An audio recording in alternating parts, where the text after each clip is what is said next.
It's morning on the 5th day traveling the Scar and the 2nd day in the Francis Marion National Forest.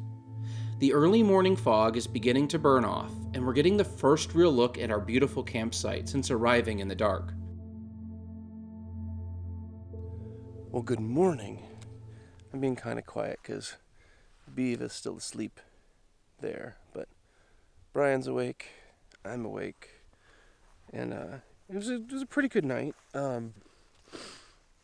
Some weird stuff happened, like 3 in the morning, a whole bunch of gunshots went off. That was interesting. Big owl started screeching and hooting somewhere once. And it was really warm in my tent. It's cold outside, but in the rooftop tent, in my sleeping bag and everything got really warm. And so a bunch of condensation formed on the inside of the tent, meaning there's a lot of wet on the inside of my tent right now. So I'll have to dry that off before we get all packed up. But it was not bad. It was nice, and it's nice to wake up here. It's nice and peaceful, and yeah, it's been a good trip so far. All right, so for breakfast this morning, I'm going fancy. I'm going sausage, egg, and cheese McMuffins, English muffins. So I guess that's a sausage, egg, and cheese McMuffin. I don't know. Anyway, got some OJ. We're making some coffee. Man, it's working, man. This is good morning. Good morning. Good morning.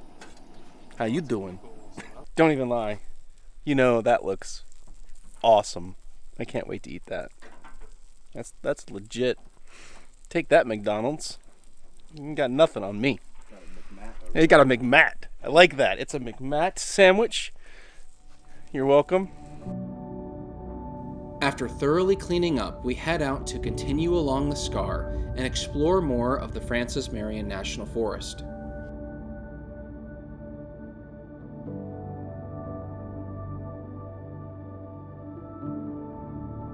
After the heavy rains recently, it seems like this road is just puddle after puddle.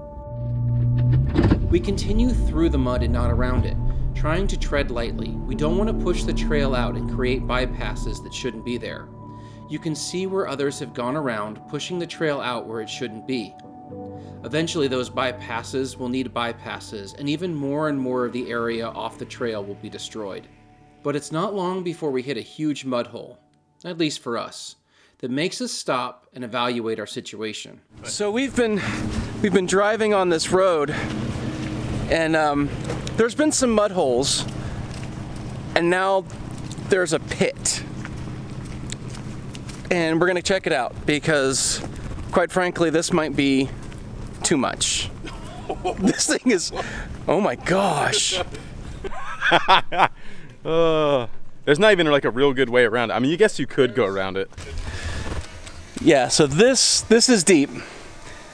That's not too bad. It's not that deep under there, but it's a little soft at the bottom.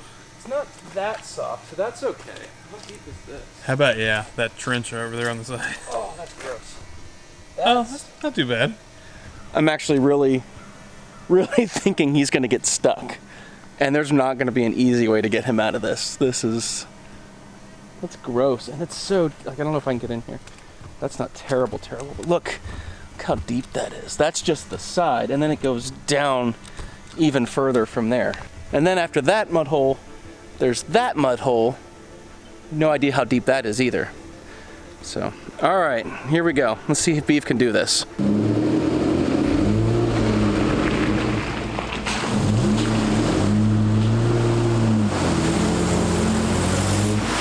All right, it is officially my turn to go through this monstrosity with the trailer. So I'm glad that Beef's in front of me, because he's got the winch, just in case, because this thing gets pretty gnarly.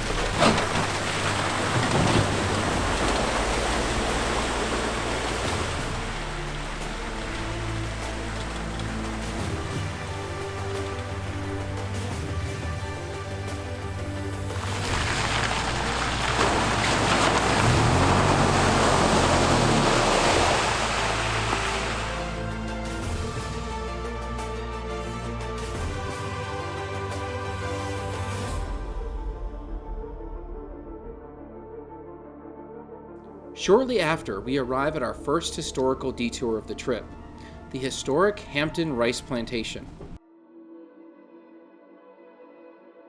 The Hampton Plantation Historical Site is a 300-year-old colonial-era rice plantation located in the Francis Marion National Forest along the Santee River.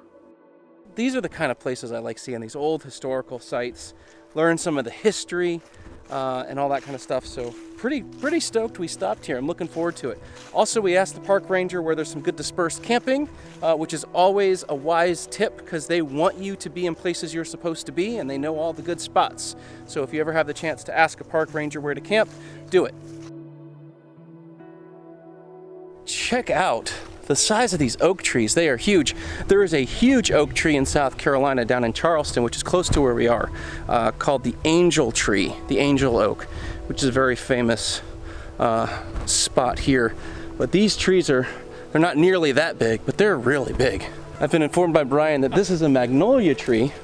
I don't really know. It's a big magnolia tree, apparently, according to Brian, who is our resident tree expert today. Once home to the Rutledge family, a very powerful South Carolina family from colonization to the Civil War. In fact, Edward Rutledge signed the Declaration of Independence. But the Rutledges weren't the only famous historical figures to have been here. That's super cool. I'm standing in the same spot that George Washington probably stood at and looking at the same tree. So I'm guessing he touched this tree, and now I am touching this tree. And so now George Washington and I are practically the same person. We went to some of the Civil War sites. What's that place in Beaufort? Hunting Island area. I'm not sure what was stored under here in the front of the house, but I can tell you that people back then were a lot shorter. Because, I mean, I'm 5'10", almost 5'11", and I've only got just a little bit of room there. So people be short. Visitors can now explore the home and the history of the plantation, which includes not only the life and work of the slaves that lived here, but also the freed slaves who made this part of the Santee region their home. The home even has connections to the Underground Railroad, which was used to help escaped slaves travel north to freedom. I'm not gonna lie, like rice fields are sketchy, like trying to grow and harvest all that, like, I just can't even imagine like what that was like for the slaves that had to do that. It's just unfathomable, like what they had to go through. It's just, it's not good. Well, it wouldn't be a scar video without a grave site, so here we go. Who we got? Henry. I'm not even joking. It's the middle of December. It is December 11th, to be exact. And it's stinking hot. And there's mosquitoes. And this is not what I expected, but welcome to South Carolina, where every day's an adventure.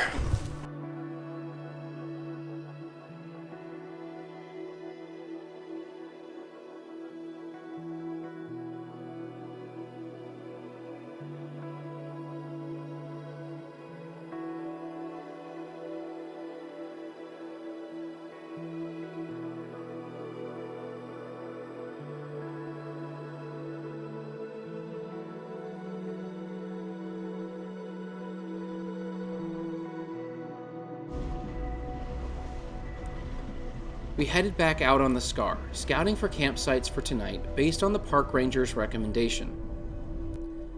It's prime hunting season here, and hunters are out in full force from dawn to dusk. As we zigzag and crisscross our way around, we pass hunters all along the roads. Eventually, we come across a dog that looks lost. He's clearly someone's hunting dog. We can't tell for sure if he's lost or abandoned, but he has a tracking collar on, so we're hoping his owner will find him soon.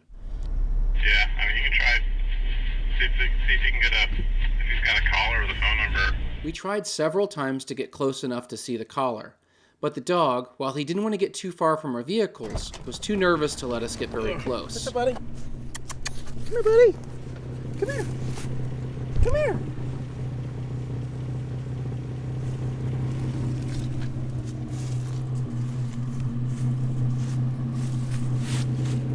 Hey. Come here, buddy. Okay. Eventually, we were forced to hope for the best.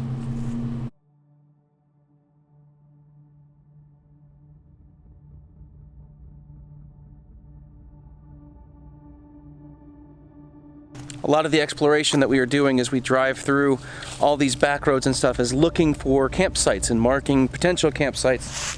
And boy, did we just find the campsite.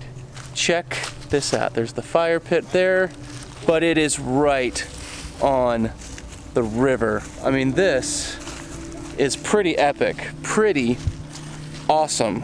Like, we could do the fire pit, the fire right on the river. This, I think, would be really, really cool. Now, there's someone left a glass table. I don't even understand why that would be here. It's so odd, but they left it there, so it's a table we could use, I guess. But yeah, this may end up being our campsite tonight, because it is.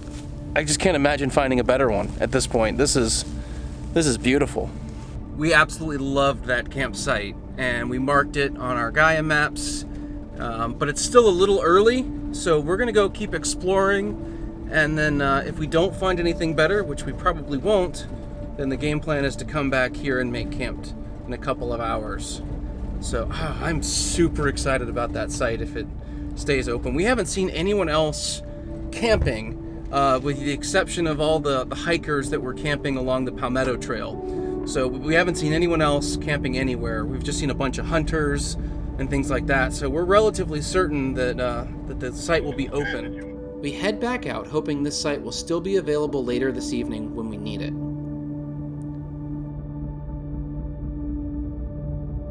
We stop for lunch at a boat landing and take in the stunning views of the river. It's easy to get caught up in the beauty of this area and forget just how dangerous it can be. These swamps are home to alligators, snakes, and even black bears. Fortunately for us, we haven't come across any unwanted guests.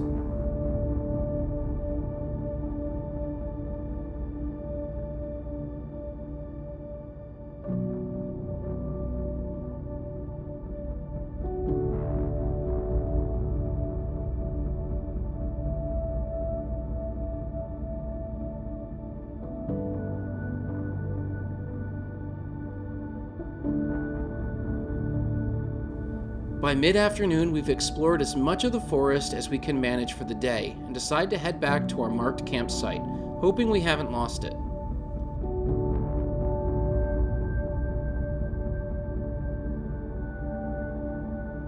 Luck favors us, and we arrive back at the campsite to find it empty. All right, we are back at our epic campsite along the river. We went exploring for a little while, decided this was the place to be, and so now we're back. Someone left us a bunch of wood already, so that'll be easy enough. But it is going to be absolutely beautiful and epic here, and I love it. I can't wait.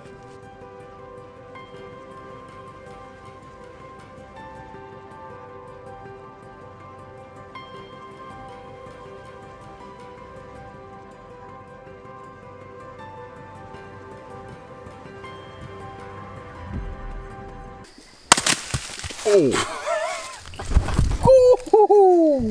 Maybe don't stand there. Shrapnel. So we're getting camp set up, and we've noticed that I guess whoever was here last, or people in general, have left some trash just laying around, you know, and it's not cool. So we're gonna do a little cleanup, try to leave it a little better than we found it, get all that kind of gross stuff put in a trash bag and haul it out of here, so that the next people who come to enjoy this site don't have to deal with trash. That is a hard fire to start. All the logs that were out there were wet. I think they're all cypress, so they're all really hard. The chainsaw didn't want to cut them. Really hard to chop with the axe. I'm like soaking wet now. I'm just so hot and drenched. But we've got a little bit of firewood at least to start it, and then we'll have to see how long that lasts and what we're gonna do from there. But we have a fire. We have a beautiful location. We have our tents and everything set up way back there now because we didn't want to have to get into this soup. But anyway, it was fun. It was hard. Dinner tonight is steaks, and we earned them today.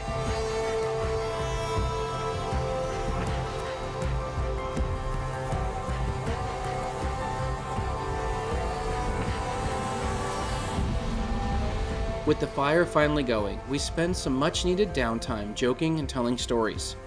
As it starts to get darker, we turn our attention to making dinner.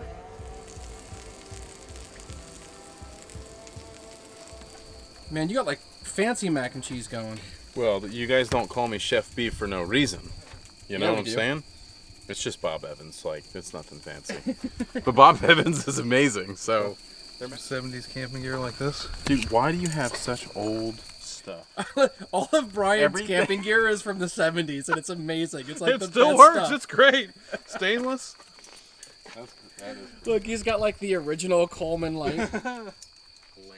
That lantern is amazing. Like, it's been like the best thing, but it's awesome and it's old. How's steak? That's a really, really good steak.